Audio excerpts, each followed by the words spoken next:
নিজেকে তৈরি করে নিয়ে যেতে হবে, প্রস্তুত করে নিয়ে যেতে হবে।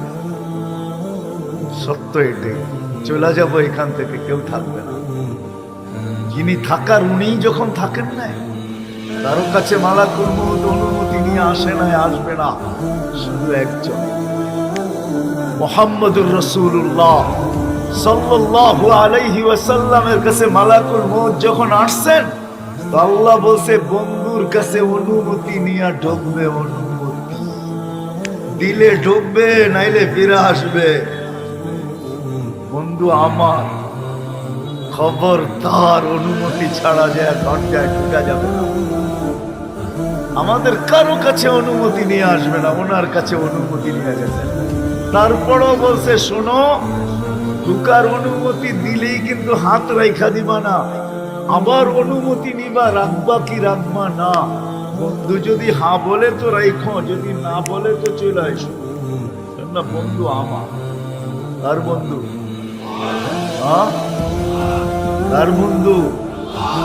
হাবিবুল্লাহ। কার বন্ধু? যার কারণেই তো আমাদের সাথে বন্ধুত্ব। আমাদের সাথে দুই দিক দিয়ে আল্লাহর বন্ধুত্ব, একদিক দিয়া না। উম্মত তো আল্লাহ চিনে না, রসুলও চিনে না।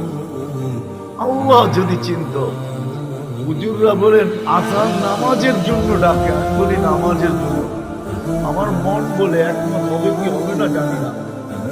ভালোবাসা এতটুকুই, রাতটা যখন পার হয়ে যায়, সুবে সাদেকটা যখন উঠে, তো আল্লাহ বলে আয়, কত লম্বা রাত পার হয়ে গেছে, তোর সাথে আমার সাথে কথা হয় নাই, তুই ঘুমের করেছিলি, জলদি ওঠ, আয় আমার সাথে একটু কথা বল। আবার যখন দুপুর হয়, তো সকালে বলছিস এখন তো দুপুর, আবার একটু কথা বল। বিকাল হয়ে গেলে কয় দুপুর আর বিকাল, আয় আবার আসরে একটু কথা বল। মাগরিব যখন হয়, তো বেলাটা তো ডুবেই গেল, সূর্যটা উঠলো আর ডুবা গেল, শেষ বেলার চল একটু কথা বল। মাগরিবের সময় আয় আমার সাথে। যদি বলবেন এশার নামাজ, আমার মনে হয় এশার নামাজ এই জন্য আল্লাহ যেন বুঝাইতে চায়, একটু পরে তো ঘুমাই যাবি, অবশ্যই সকালে তোর সাথে কথা হবে, চল ঘুমানোর আগে একটু কথা বলি। আল মুসাল্লি ইউনাজি রাব্বাহ, নামাজি আল্লাহর সাথে কথা